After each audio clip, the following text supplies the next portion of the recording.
মজার একটা হাদিস শুনে, সহিহ বুখারীর হাদিস, মুসনাদে আহমদ ইবনে হাম্বলও এসেছে এই হাদিসটা। আম্মা জান আয়েশার সাথে ঝগড়ার পর আম্মা জান আয়েশাও রাগ, আল্লাহ রাসূল সাল্লাল্লাহু আলাইহি ওয়াসাল্লাম রাগ। এখন রাগ মিটানোর দরকার আছে না নাই? আল্লাহ রাসূল সাল্লাল্লাহু আলাইহি ওয়াসাল্লাম বললেন, আয়েশা চলো মিটমাট করে ফেলি। সুবহানাল্লাহ কইবেন না? চলো মিটমাট করি। তো কারে ডাকবো মিটমাটের জন্য? ওমর রে ডাকি। আম্মা জান আয়েশা বলে, না ওমর অলিব, ওমর খুব মেজাজ ওয়ালা, আমার ডর লাগে। তোমার আব্বারে ডাকি। আব্বারে ডাকে। আব্বারে ডাকেন। খুশি হয়ে গেছেন আম্মা জান আয়েশা রাদিয়াল্লাহু আনহা। আবু বকর রাদিয়াল্লাহু চলে আসলেন, দাঁড়ালেন। এবার বিষ্ণু ইসলাম বললেন, তাচাকাল্লিমিন আও আচাকাল্লাম, কি ঘটছে আমাদের মাঝে, তুমি বলবা না আমি বলবো? আম্মা জান আয়েশা বললেন, তাচাকাল্লামু আনতা ওয়ালা তাকুল ইল্লা হাক্কান, আপনিই বলেন তবে সত্য ছাড়া মিথ্যা বলেন না। আবু বকর রাদিয়াল্লাহু তাআলা শুনে রেগে গেলেন, কি এ কেমন কথা তোমার?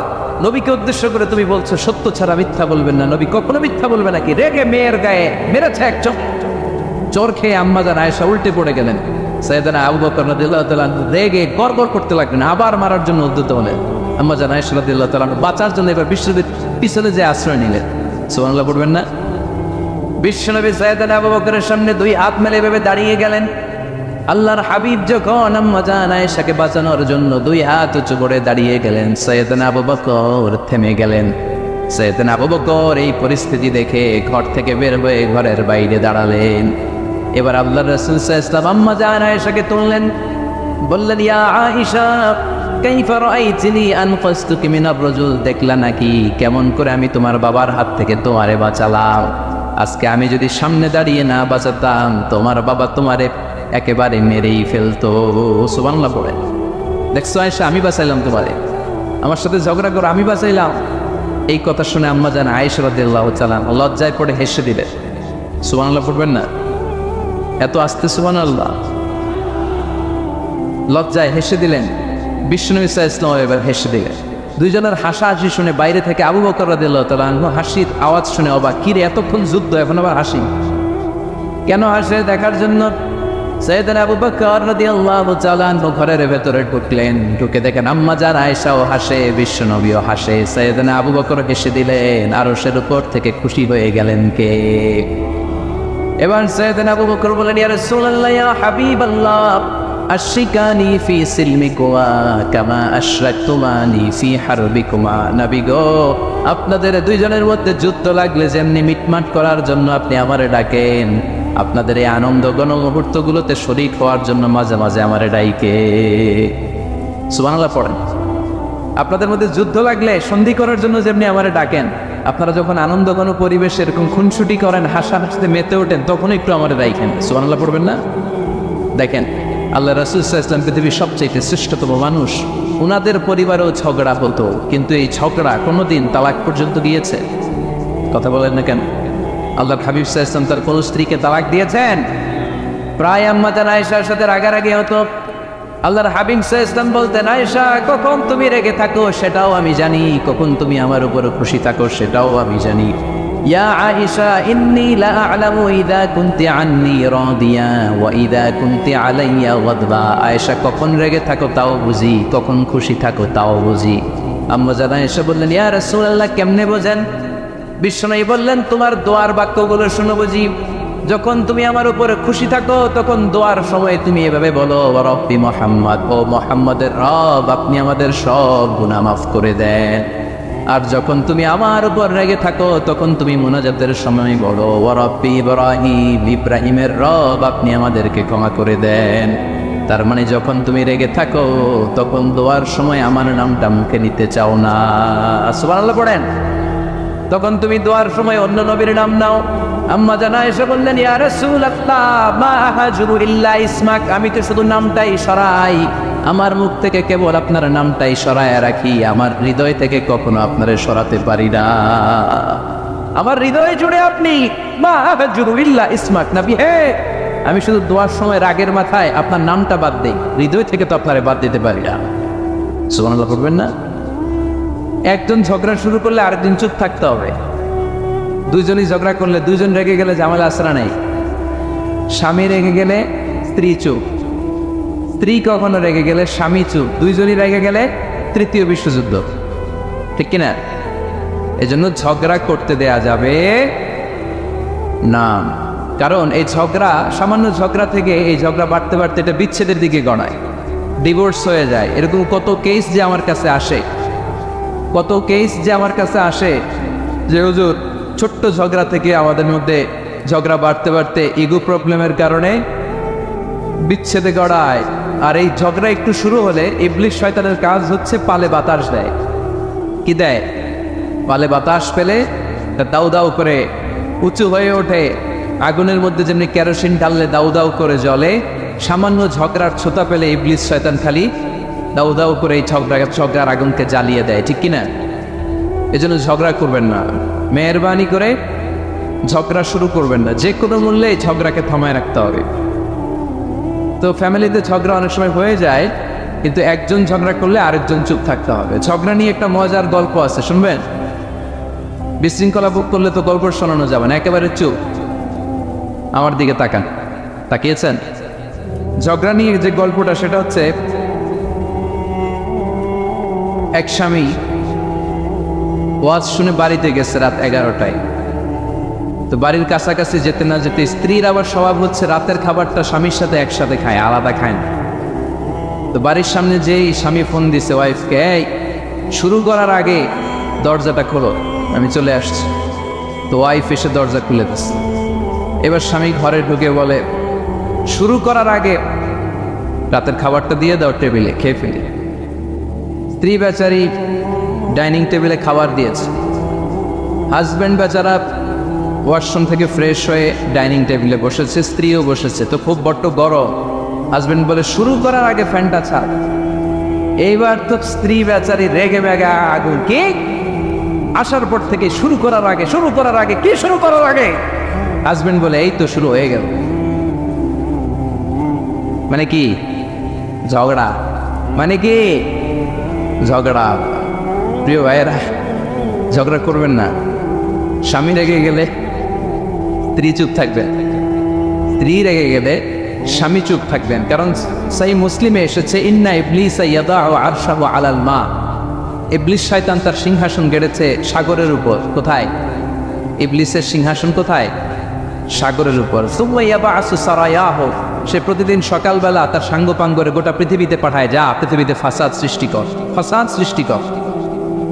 ইবলিস যখন সাঙ্গপাঙ্গদেরকে গোটা পৃথিবীতে ছড়িয়ে দেয়, সারাদিন ধোকা দেওয়ার পরে, ওয়াসওয়াসা দেওয়ার পরে রাত্রিবেলা ইবলিসের কাছে ফিরে আসে, এসে বলে, ও ইবলিস, আমি আজকে আল্লাহর বান্দাদেরকে দিয়ে মিথ্যা কথা বলিয়েছি। ইবলিস বলে, এটা তো কোনো ব্যাপারই না, এগুলাই তো তোদের কাজ। আরেক শয়তান বলে, আমি ওজনে কম দিয়েছি একজনের মাধ্যমে বাজারে।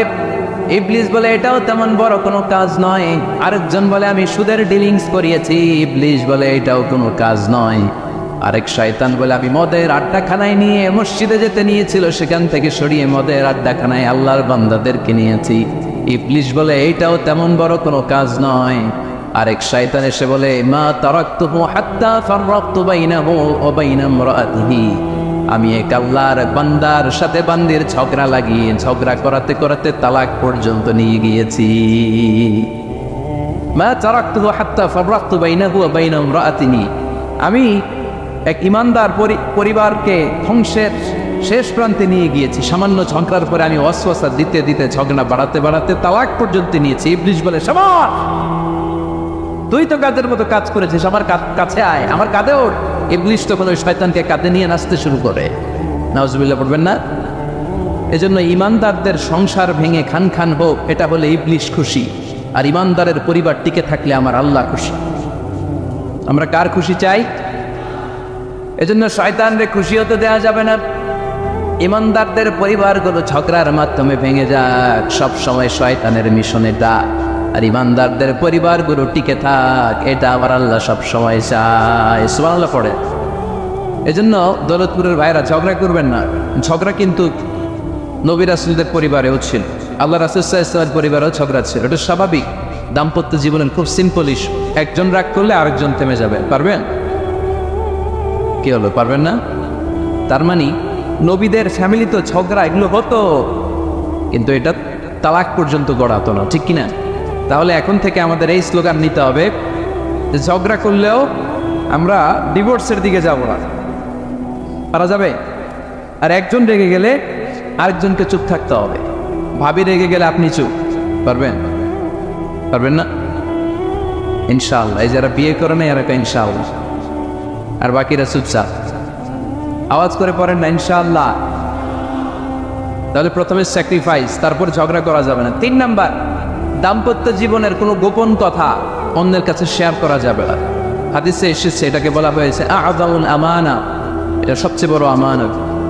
যারা দাম্পত্য জীবনের একান্ত বিষয় কারোর সাথে শেয়ার করে তারা সবচেয়ে বড় কবিরা গুনাহ করে।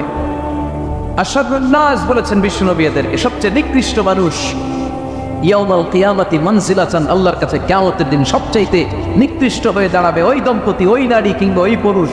তুফদি ইলা যাওজিহি ওয়া ইউফদি ইলা যাওজিহা সুম্মা ইউনশিরু সিররাহা, তারা একান্ত সময়ে ফিজিক্যাল ইন্টিমেসিতে যা করে এটা পরে মানুষের কাছে বলে বেড়ায়। এরকম আছে না নাই?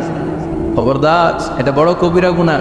অনেক বোনরা একসাথে হলে দাম্পত্য জীবনের বিভিন্ন গোপন বিষয় নিয়ে কথা বলে, আছে না নাই? অনেক পুরুষরা একে অপরের সাথে, বন্ধুদের সাথে বিভিন্ন বিষয় নিয়ে শেয়ার করে, এটা এমন ওইটা এমন, এগুলো বলা যাবে?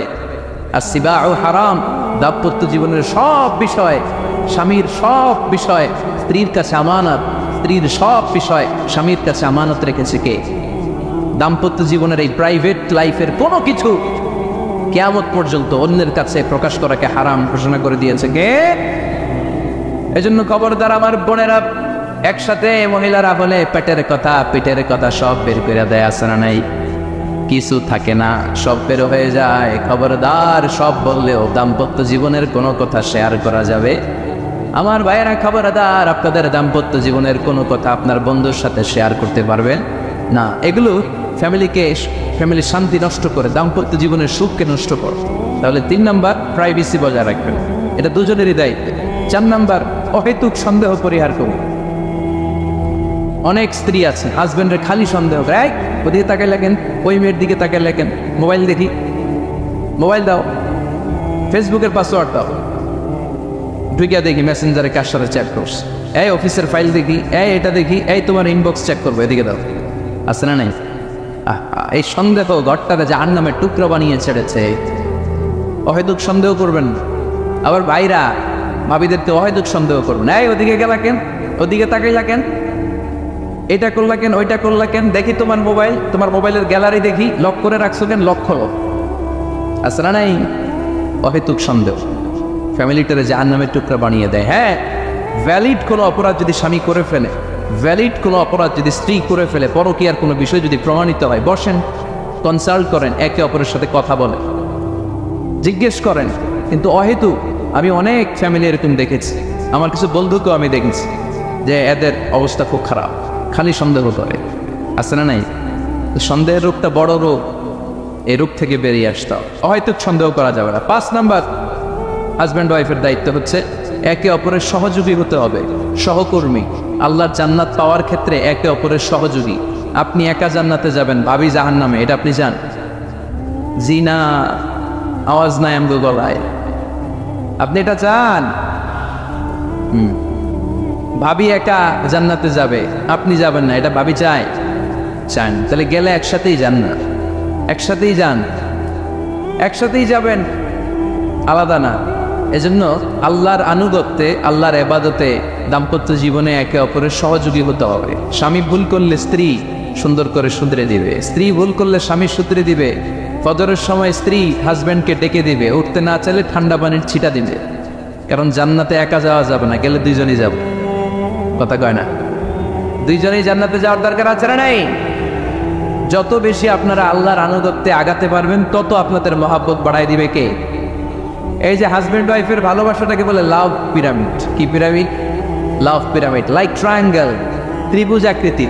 হাজব্যান্ড ওয়াইফের ভালোবাসাটা ত্রিভুজ আকৃতি। The closer the couple comes to Allah, the closer the comes to each আদার।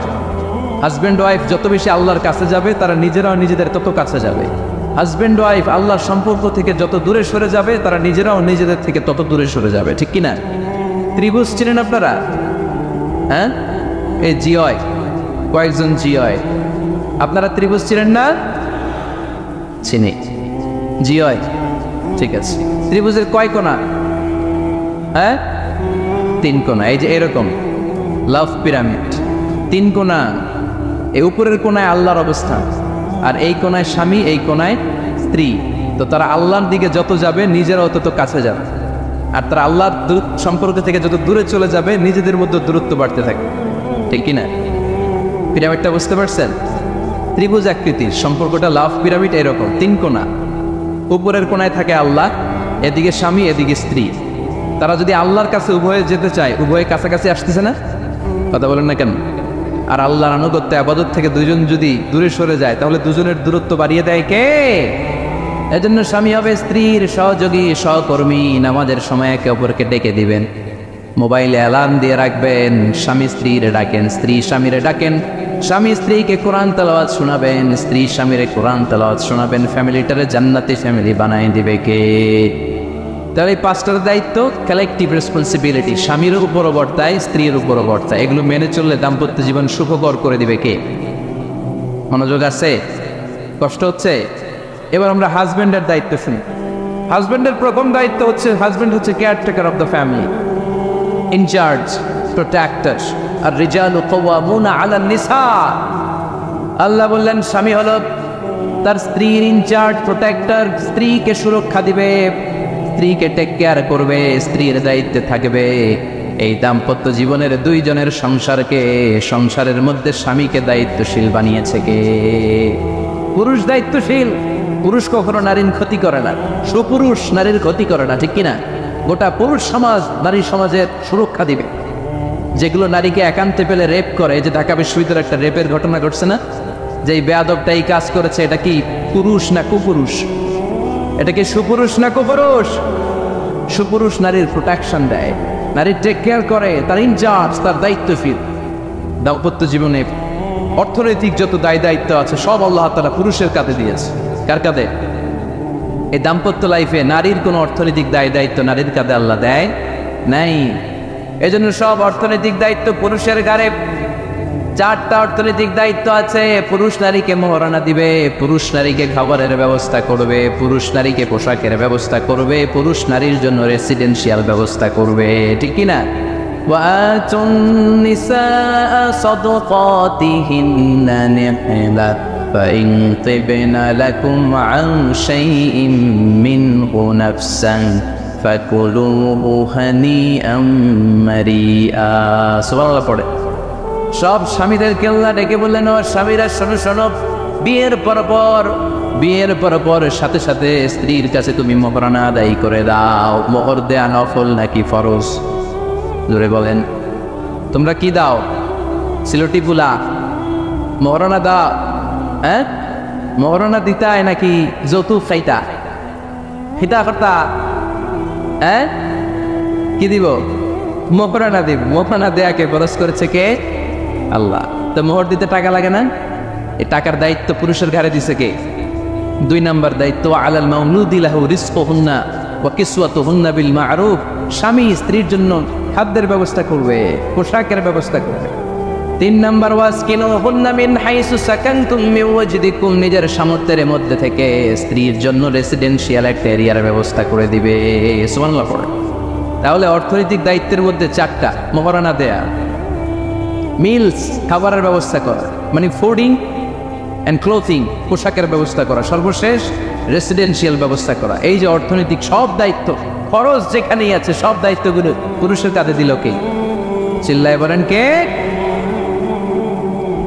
খরচের সবকিছু আল্লাহ তাআলা পুরুষের কাঁধে দিয়েছে। এটা হচ্ছে পুরুষের ফিনান্সিয়াল দায়িত্ব। এবার দাম্পত্য জীবনে পুরুষের নন ফিনান্সিয়াল কিছু দায়িত্ব আল্লাহ তাআলা দিয়েছে, এগুলো আমরা শুনি। এদিকে ওঠাওটি করলেন কে কে দেখি? আটকান, এদেরকে আটকান, ধরেন ধরেন, এদেরকে ধরেন। হ্যাঁ, কে ইসে শেষ করে দিব তো? খিতা কইতা? হ্যাঁ, জোরে মাতো, চলবে চলবে। হ্যাঁ, তাকবীর পড়েন তো দেখি, যারা চলবে বলতেছেন লিল্লাহি তাকবীর।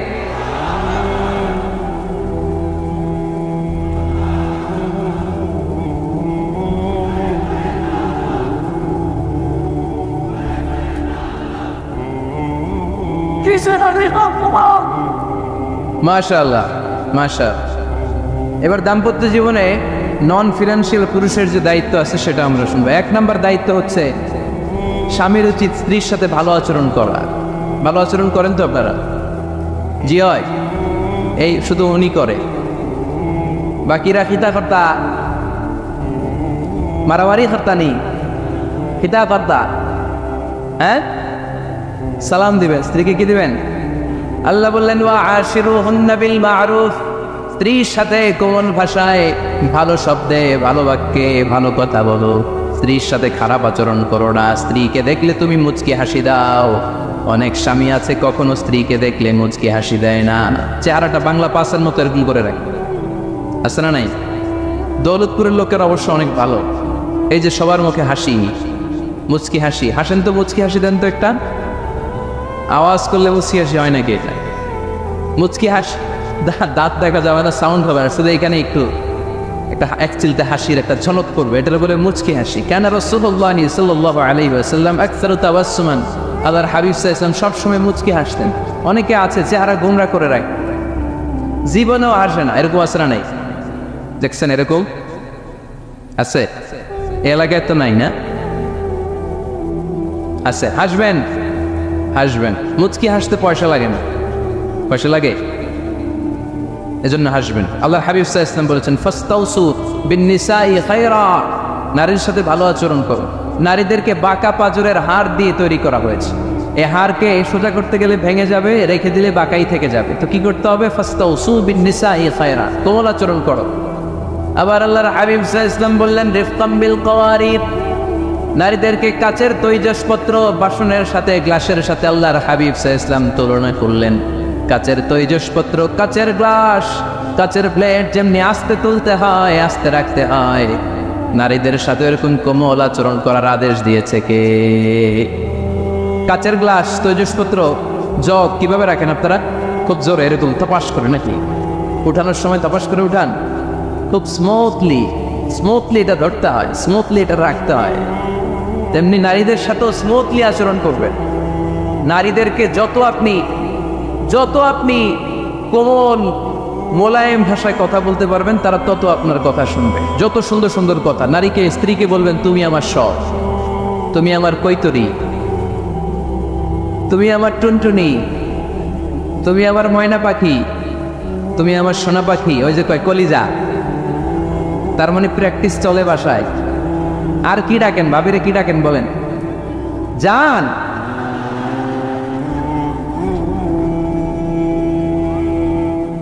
জান ডাকেন। আর বাবি কি ডাকে আপনাদেরকে? বাবু। কি ডাকে? বাবু ডাকে। আর কি ডাকে? হ্যাঁ, বেবি। পোলাপান কত দুষ্ট দেখছেন, বেবি ডাকে নাকি? স্বামী স্ত্রীর মধ্যে এই সোহাগপূর্ণ, এই ভালোবাসাপূর্ণ এই ডাকাডাকিতে কোনো গুনাহ নাই, আছে সওয়াব। এগুলো দাম্পত্য জীবনকে সুখময় করে, ঠিক কি না?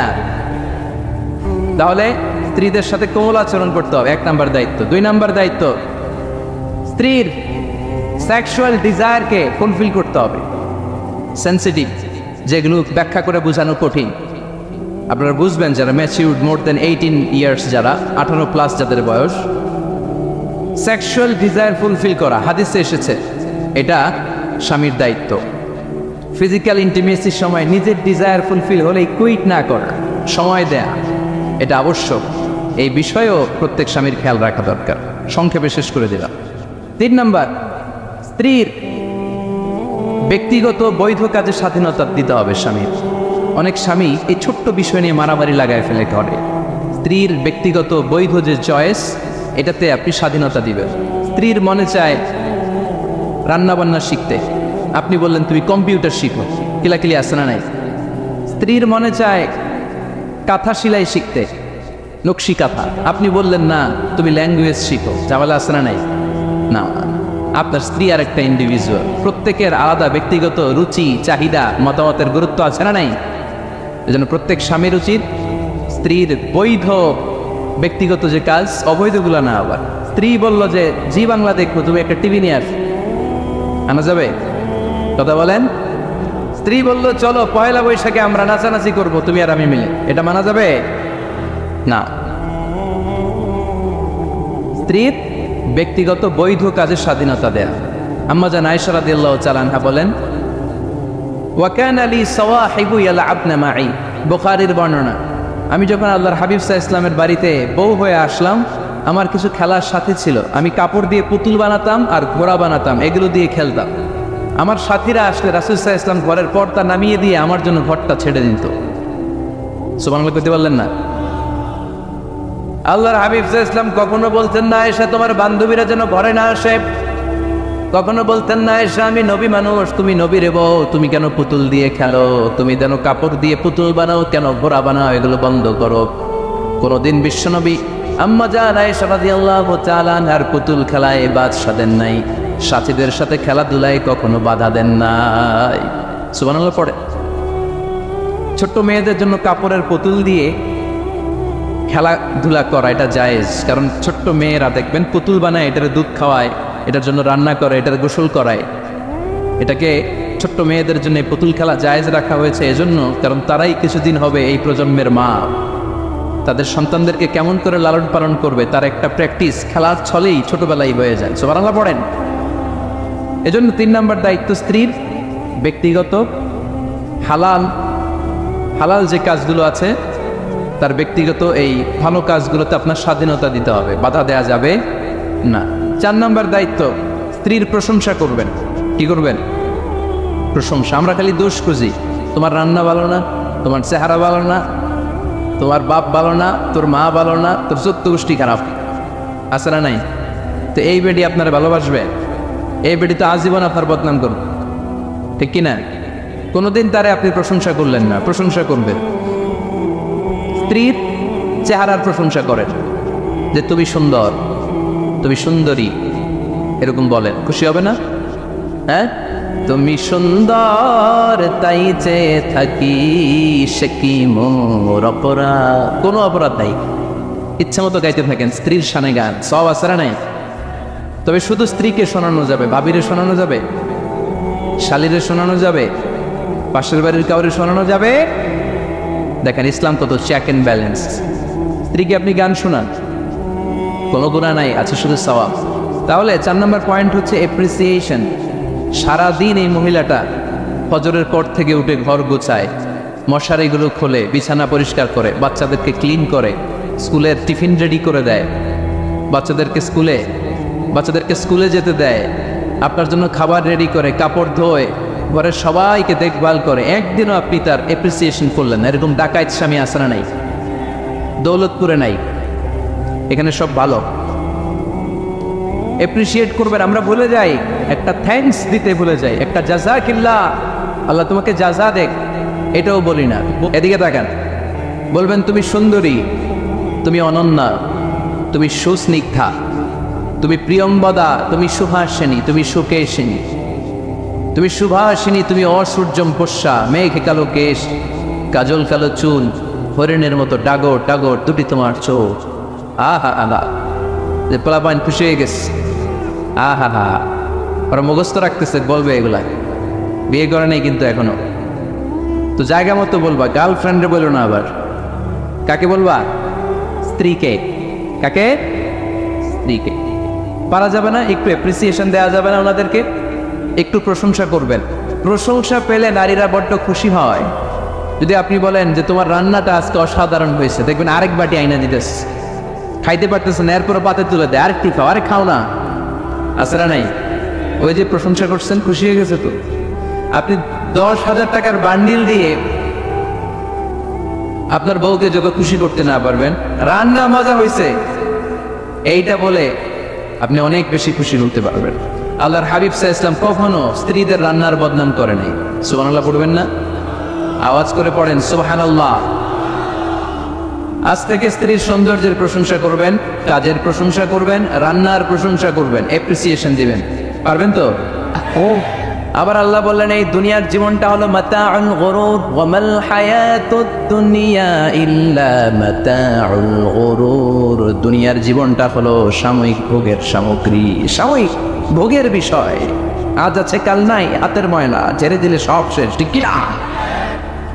আবার আল্লাহ বললেন এই দুনিয়ার জীবন হলো লাইবুন ওয়া লাহবুন ওয়া মাল হায়াতুদ দুনিয়া ইল্লা লাইবুন ওয়া লাহবুন। দুনিয়ার জীবন হলো খেল তামাশা, মরলে সব শেষ হয়ে যাবে। চিল্লায় বলেন ঠিক কিনা? ওরে এভবের রঙ্গ হবে যে ভঙ্গ, সবই সাধেরই অঙ্গ তোমার মাটিতে মিলাবে, জন্মিলে মরিতে হবে, ঠিক কিনা? মাটিতে মিলিয়ে যাবে, কিচ্ছু থাকবে না, লাশ হয়ে যাবে, খুঁজেও পাওয়া যাবে না। আবার আল্লাহ বললেন এই দুনিয়ার দৃষ্টান্ত হলো কামা ইন আনজালনাহু মিনাস সামা। এই দুনিয়ার জীবন আকাশ থেকে পাঠানো পানির মতো। এই পানি দিয়ে দুনিয়াতে গাছ হয়, একদিন গাছগুলো মরে যায়, পুষি হয়ে যায়, বাতাসের এক ছাপটায় পুষিগুলো কই যায়, খুঁজেই পাওয়া যায় না, ঠিক কি না? কোথায় যে চলে যাবে এই দুনিয়ার জীবন খুঁজেই পাওয়া যাবে না। টিকে থাকবে, অবশিষ্ট থাকবে, আজীবনের জন্য অপেক্ষা করবে একটা কাল, সেটা হচ্ছে আখিরাত। চিল্লায় বলেন ঠিক কি না? আমরা লোভের মধ্যে পড়ে আছি, মহাচ্ছন্ন, কখন যে ডাক চলে আসবে আমরা জানি। চিল্লায় বলেন জানি।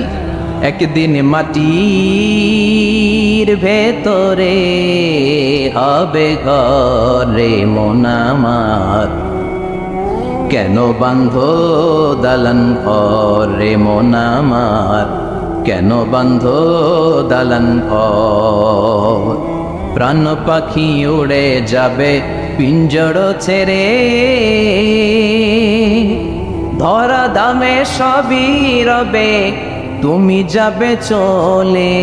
বন্ধু বান্ধব যত, মাতা পিতা দ্বারা সুত, সবই হবে তোমার পরে মন আমার, কেন বান্ধ দালান ঘর। একদিন মাটির ভেতরে হবে ঘরে মন আমার, কেন বান্ধ দালান ঘরে মন আমার, কেন বান্ধ দালান ঘর। চিল্লায় বলেন ঠিক কিনা? ওমাল হায়াতুদ দুনিয়া ইল্লা মাতাউল গুরুর।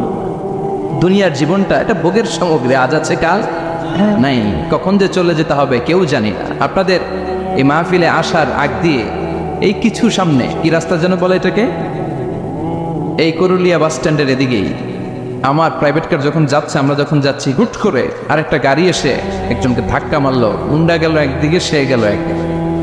হঠাৎ দেখি মাথা দিয়ে ফিনকি দিয়ে রক্ত বেরোচ্ছে, আবছা অন্ধকার, গাড়ির আলোতে দেখা যাচ্ছে ফিনকি দিয়ে রক্ত, এরকম রাস্তার পাশ দিয়ে রক্ত বেয়ে বেয়ে পড়ছে। মুহূর্তের মধ্যে এক ধাক্কায় নাই। তার কত চিন্তা ছিল, কত প্ল্যান ছিল জীবন নিয়ে, সুন্দর সংসার করবে, বাবা মার মন মুখ খুশি করবে, সমাজের জন্য অনেক কিছু উপহার দিবে, সামনে নির্বাচন আসতেছে, এটা নিয়ে তার মাথায় টেনশন ছিল না? কে আসবে ক্ষমতায়, কত উৎসব, কত আমেজ, কিন্তু নাই, সব ভঙ্গ করে দিল কে? আজকে রাতে আমাদের এরকম ঘটতে পারে কি পারে না? এই মাহফিল থেকে সহি সালামতে বাসায় ফিরতে পারবো, গ্যারান্টি লেটার আছে নাকি? আরো আধা ঘন্টা বাঁচবো, গ্যারান্টি? আরো 10 মিনিট শ্বাস যেটা নিলাম এটা ফেলতে পারবো, গ্যারান্টি? কথা বলে আমাল হায়াতুদ দুনিয়া ইল্লা মাতাউল গুরুর। আল্লাহ বললেন এটা ভোগের সামগ্রী। এই দুনিয়ার জীবন খেল তামাশার জীবন, মোহের জীবন, মোহের ভেতরে পড়ে আখিরাতকে তোমরা ভুলে গিয়েছো। দুনিয়া আসল নয়, আসল হলো আখিরাত, ঠিক না? রান্নার প্রশংসা নিয়ে মজার একটা গল্প আছে, শুনতে চান? তো উঠতে শুরু করলেন যে, হ্যাঁ এখন আর কে কারে ধরবে, অনেকে উঠে গেছে। 2টার দিকে যারা বসা, প্রায় আমার মাহফিলগুলোতে এই সমস্যা হয়। গাইবান্ধাতে আমি গেলাম, জিজ্ঞেস করলাম কখন আসছেন, ফজর পরে আসছেন। তো ফজর পরে আসছেন, এত আগে আসছেন কেন? জায়গা পাবো না, এই জন্য। লক্ষ লক্ষ মানুষ, কে কাকে নিয়ন্ত্রণ করবে? লক্ষ লক্ষ মানুষ। আমার জীবনে এত বড় প্যান্ডেল আমি কথা বলি নাই। এরা সকাল থেকে বসে আছে, পেশাব আটকে রাখছে, এটা ক্ষতিকর না? এরা আজহারিকে দেখার পরে এরপর ওঠা আরম্ভ করছে, দেখাইছি কয়, দেখে গেছি হুজুর, এরপরে চলে যাচ্ছে। তো আপনাদের কি অবস্থা এরকম? হ্যাঁ, আচ্ছা ঠিক আছে। তো রান্নার প্রশংসা নিয়ে যে মজার গল্পটা আপনাদের শোনাতে চাই, এদিকে তাকান, মনোযোগী হন। আমার ওয়াজ শুনে এক লোক মনে মনে নিয়ত করছে যে আয়রে, জীবনে তো রান্নার প্রশংসা করলাম না, আজকে রান্নার প্রশংসা করব। তো মাহফিল শেষে বাসায় গেছে, স্ত্রী তাকে খাবার দিয়েছে, স্বামী খাবার খায় আর মিটি মিটি হাসে। স্ত্রী বলে, এক মাহফিল শুনে আসছো, রাত বাজে 12টা, খাচ্ছ ভালো কথা, হাসো কেন? তো স্বামী বলে, হাসি এর কারণ হচ্ছে তোমার রান্নাটা আজকে এত মজা হয়েছে না জীবনে, আজকে বাড়াই বাড়াই কইতেছে, তো জীবনে এত মজার রান্না খাই নাই, রান্না মজা হয়েছে শুই না। স্ত্রী তো রেগে গেছে, কি গত 10 বছর ধরে তোমারে রান্না করে খাওয়াই, একদিনও রান্নার প্রশংসা করলা না, আর আজকে পাশের ঘরের ভাবি একটু গরুর গোশতের তরকারি পাঠাইছিল বাটিতে করে, পাশের ঘরের ভাবি একটু আমাদের বাড়িতে তরকারি পাঠাইছিল, তো ওই তরকারি দিয়েই তোমাকে খাবার দিচ্ছি, আজকে রান্না টান্না আমি করি নাই। তো ওই বেটির রান্না তোমার এত ভালো লাগছে, এই 10 বছরে একদিনও কইলা না, আজকে এটা কইলা, খাও খাও তোমার মজার খাও, আর রান্ধুম না। তো প্রশংসা করলে বুঝে শুনে করবেন, একটু এনশিওর হবেন যে রান্নাটা করছিল কে, তা না হইলে কিন্তু ঘরে চুলায় আগুন জ্বলবে না, টানার রোজা রাখা লাগবে, ঠিক কিনা? তো 4 নম্বর গেল এপ্রিসিয়েশন, একটু এপ্রিসিয়েশন দিবে। আল্লাহর হাবিব সব সময় স্ত্রীদের প্রশংসা করতেন। সেই বুখারীর বর্ণনা, আল্লাহর হাবিব বলেন, ইন্না ফাদলা আয়েশা আলান নিসা কাফাদলি সারিদ আলা সাইরিত তাআম। আরব ভূখণ্ডের মধ্যে সব খাবারের উপরে সারিদ খাবার যেমনি সেরা, দুনিয়ার সব নারীদের মধ্যে আমার আয়েশা তেমনি সেরা। সারিদ একটা খাবার আছে। আমি যখন মিশরে পড়তাম আল আজহার ইউনিভার্সিটিতে, আমাদের ইউনিভার্সিটিতে সরকারের পক্ষ থেকে সরকারিভাবে খাবার দেয়া হতো। আমাদের খাবারের খরচ বহন করতেন ওমানের সুলতান কাবুস। এই গত 3-4 দিন আগে ইন্তেকাল করেছেন, নাম শুনছেন আপনারা? প্রায় 40 বছরেরও বেশি মনে হয়, 45 বছর বা 50 বছরের লম্বা সময় উনি ওমানের প্রেসিডেন্ট ছিলেন। উনি আমাদের খাবারের খরচটা বহন করতেন। কিছুদিন আগে ইন্তেকাল করেছেন। আমরা ওনার জন্য দোয়া করি, আল্লাহ তাআলা এই সুলতান কাবুসের জীবনের গুনাহগুলো মাফ করে দেখ, ওনার সমস্ত খেদমত আল্লাহ কবুল করে নেক। তো আমাদের আল আজহার ইউনিভার্সিটির হোস্টেলে ঈদের দিন একটা খাবার দিত, এটার নাম ছিল সারিদ। রুটি আর গোশত এগুলোকে ম্যাশড করে একটা স্তর বানাতো, এটা কেটে কেটে আমাদেরকে দিত, এটাকে বলে সারিদ। আরব দেশে সবচেয়ে দামি খাবার। আমাদের দেশে যেমনি পোলাও, গরুর রেজালা, রোস্ট, এগুলো খুব উন্নত খাবার ধরা হয়, বিয়েতে সার্ভ করা হয়। আরব দেশে ওইটাকে বলে সারিদ, শ্রেষ্ঠ খাবার। আল্লাহর হাবিব বললেন, সব খাবারের মধ্যে যেমনি সারিদ সেরা, নারীকুলের মধ্যে তেমনি আমার আয়েশা সেরা। দেখেন কেমনে এপ্রিসিয়েট করতেন। আম্মা জান আয়েশাকে তিনি সব সময় আদর করে হামায়রা বলে ডাকতেন। হামায়রা মানি লাল সুন্দরী বউ। কি সুন্দরী? আম্মা জান আয়েশা রেগে গেলে গাল দুটো আনার ফলের মতো লাল হয়ে যেত, এজন্য ডাকতেন, ও আমার লাল সুন্দরী বউ। সুবহানাল্লাহ কইতে পারলেন না? আবার আম্মা জান খাদিজাতুল কুবরা তাহেরা রাদিয়াল্লাহু তাআলা আনহার ব্যাপারে বলতেন, ইন্নী কদ রুজিকতু হুব্বাহা।